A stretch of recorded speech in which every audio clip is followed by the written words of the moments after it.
estamos de volta com o Hora Geral nesta segunda-feira. Tudo bem com você? Tranquilo? Vamos conhecer um pouco mais de esporte? Vamos lá? Agora.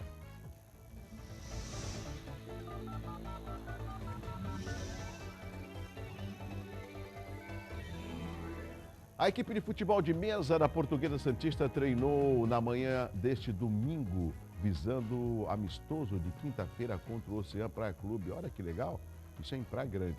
O amistoso será beneficente e os atletas levarão 1 quilo de leite em pó para ser doado às vítimas da tragédia em Mariana, Minas Gerais. Excelente iniciativa, né? Essa tragédia deixou pelo menos 500 pessoas desalojadas e 26 desaparecidas. Bom, em nome da Clínica Vila Rica, Medicina Diagnóstica, se precisar, estamos sempre aqui. Vamos conhecer agora as dicas de saúde no Hora Geral.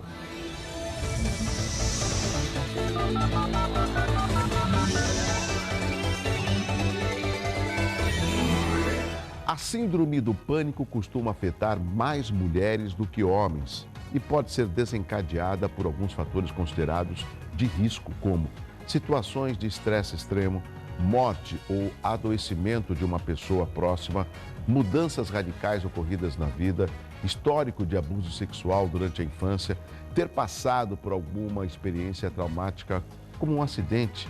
As crises de síndrome do pânico geralmente começam entre a fase final da adolescência e o início da idade adulta. Apesar disso, podem ocorrer depois dos 30 anos e durante a infância, embora no último caso ela possa ser diagnosticada só depois que as crianças já estejam mais velhas. Cuide da sua saúde com as dicas de saúde no Hora Geral, sempre em nome da Clínica Vila Rica, Medicina Diagnóstica. Se precisar, estamos aqui.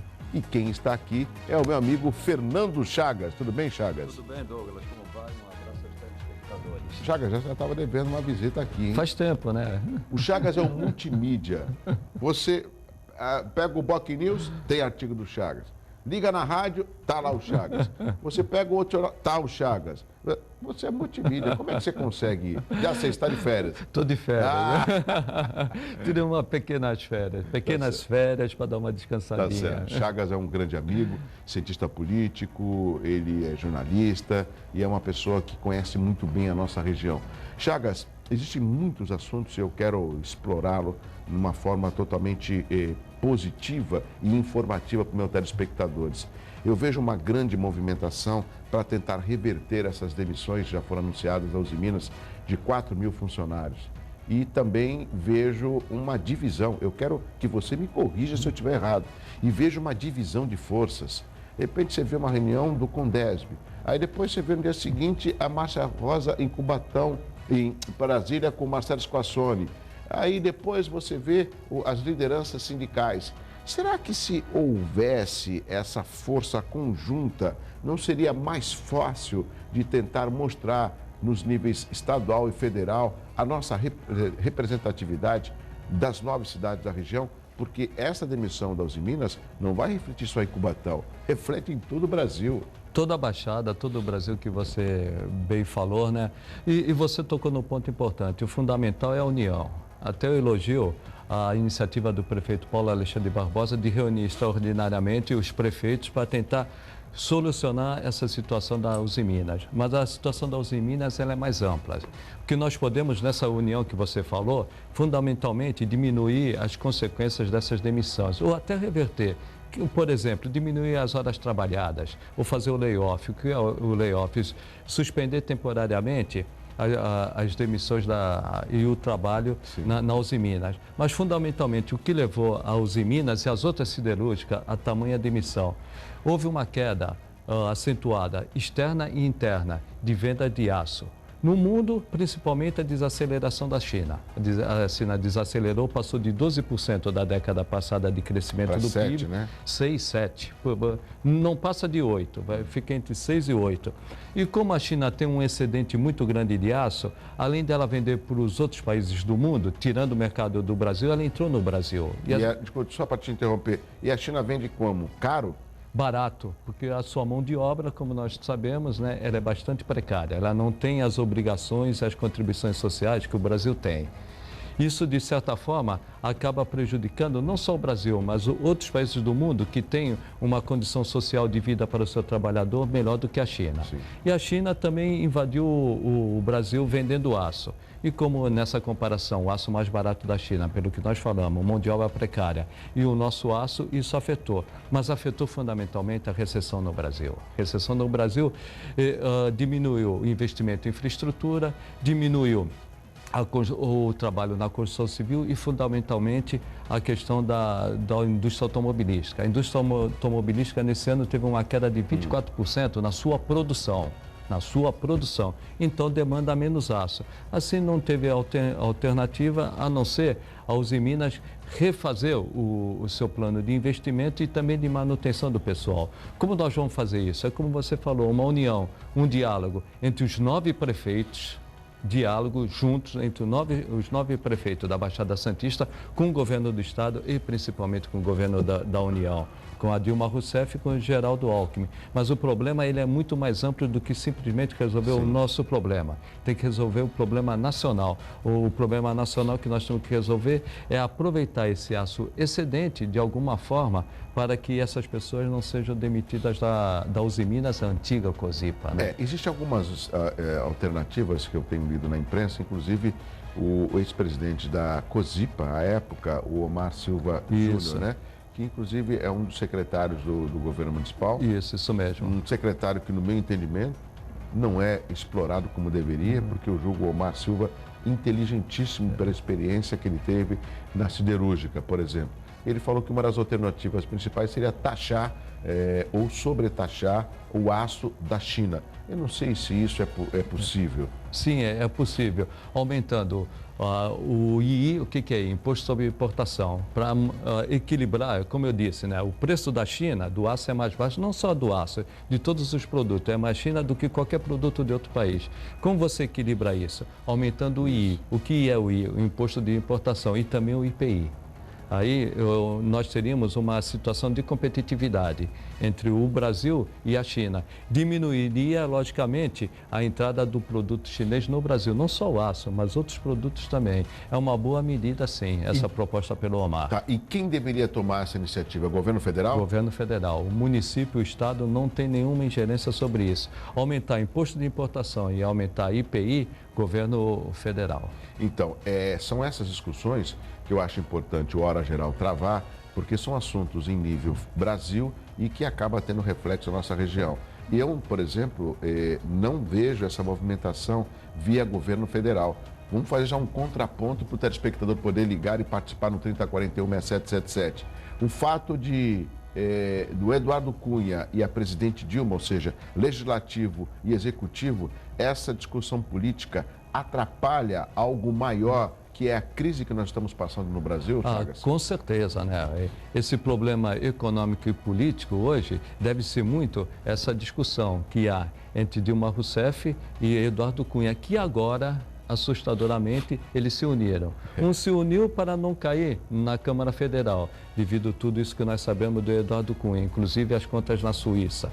E do outro lado, a Dilma Rousseff, para ela ganhar um fôlego e diminuir a pressão para o impeachment, eles resolveram fazer um acordo nos bastidores. Então, enquanto houver esse impasse entre o Congresso Nacional e o governo federal, a economia não vai andar. Hoje, fundamentalmente, não no passado, mas hoje, fundamentalmente, a nossa crise é política. Ou nós resolvemos isso, a Dilma fica e vamos melhorar o país nesses 3 anos, ou a Dilma sai. Por outro lado, o Eduardo Cunha ou fica, o Eduardo Cunha ou sai, para o Congresso voltar a trabalhar. Quer dizer, há uma paralisia total, tanto no governo federal como no Congresso Nacional. Nada se aprova. Uma prova disso é o ajuste fiscal. O ajuste fiscal não aconteceu. Nós perdemos um ano inteiro discutindo o ajuste fiscal não saiu.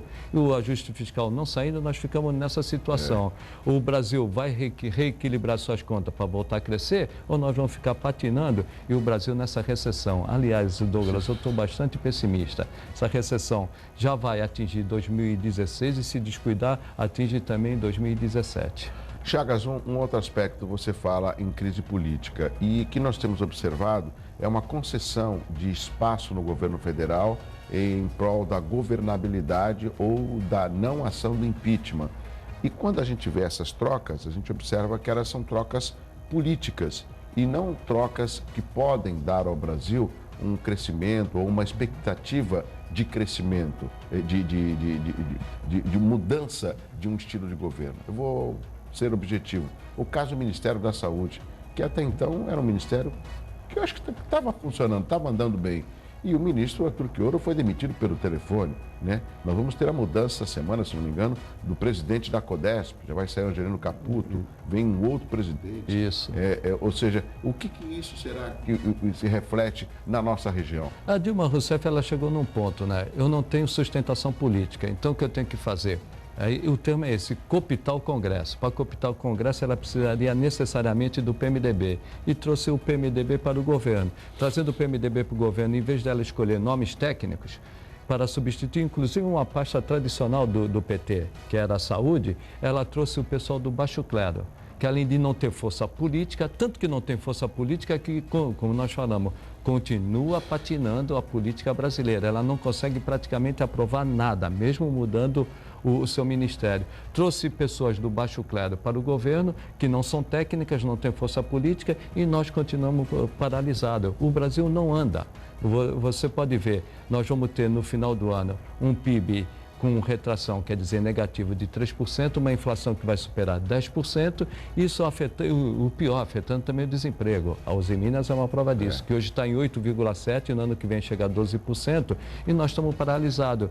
Nós temos um governo fraco e um Congresso que também não se move enquanto não resolver esse impasse do Eduardo Cunha. Agora, Chagas, você falou que isso é uma crise política. A gente observa que a maioria da população não acredita ou não acredita na classe política. E no meu entendimento, não sei se é o seu, é só através da participação popular nas decisões políticas que a gente consegue reverter. Porque existem dois quadros que não tem como a gente fugir. Por exemplo, o PSDB está há 20 anos à frente do governo do Estado. O PT está há 12 anos e 11 meses. Então, é uma falta de uma política econômica em nível federal que pudesse, pelo menos numa crise que os outros países estivessem vivendo e nós, do Brasil, sofrêssemos esse reflexo, estaremos mais ou menos preparados. Mas não é isso que a gente vê. Dá a impressão que, como é que a gente fala? Você vende o almoço para poder comer a janta, é isso? A situação é essa, realmente. Principalmente porque vai pegar o desemprego. O pior disso tudo é quando pega o desemprego. E a única forma de sensibilizar os políticos de Brasília, principalmente, né, como eu digo, o Congresso está parado enquanto o governo federal está paralisado, é a pressão social. E ela vai ocorrer, porque nós vamos chegar numa situação tão grave que não vai ter alternativa. A população brasileira, ela vai reagir. Já está reagindo com greves na Petrobras, apesar que na greve na Petrobras é também muito político, porque eles não querem que se venda ativos para recuperar a Petrobras, quer vender ativo, vai vender patrimônio. Vem a greve dos caminhoneiros e essas greves vão pipocando principalmente porque nós temos o problema de inflação que come o salário do brasileiro, o bolso do brasileiro fica cada vez mais vazio e mais rápido e, por outro lado, aquilo que nós tínhamos um ganho real de salário no passado, com a economia crescendo, o ganho vai ser menor do que a inflação e muitas vezes nós vamos pagar isso com desemprego. Vai chegar num ponto que a população vai ficar numa situação tão difícil que vai pressionar os políticos para ver se os políticos fazem as mudanças necessárias. Rapidamente, só não sei se o Brasil, a população brasileira, vai aceitar essas mudanças necessárias. Essas mudanças necessárias no curto prazo, elas vão afetar bastante a vida do brasileiro. Nós vamos piorar primeiro, depois, se tudo der certo e fizer a coisa correta, começar a melhorar. Como eu disse, começar a melhorar a partir de 2018. Nossa, meu Deus, está muito longe. Chagas, muito rapidamente, temos que chamar intervalo, mas não posso perder esse clima de segundo bloco, desses assuntos que deixa a população cada vez mais atenta. E isso também se reflete no aumento da criminalidade. Isso com também se reflete, você viu, na redução de 15 mil pessoas dos planos de saúde, né, que acaba refletindo também no aumento do atendimento ao serviço público de saúde. Isso se reflete também numa queda de índices positivos que talvez o Porto de Santos e o polo petroquímico teria na nossa região.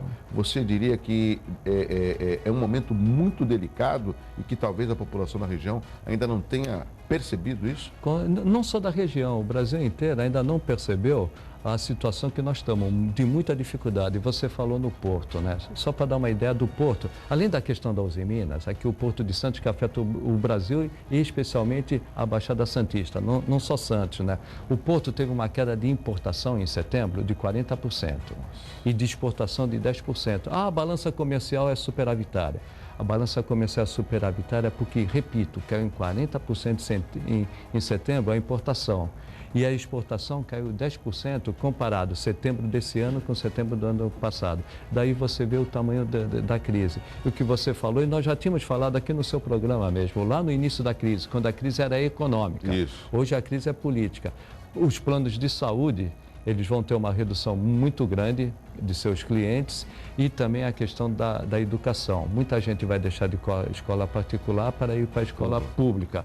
Então, a saúde e a educação dos municípios, de uma forma geral, vão ter um acréscimo muito grande de pacientes na rede de saúde e de estudantes na rede de ensino. Isso vai ser muito grave no momento em que as arrecadações dos municípios caem acentuadamente. Só em Santos, para dar um detalhe, a queda de arrecadação real no município de Santos foi de 4%.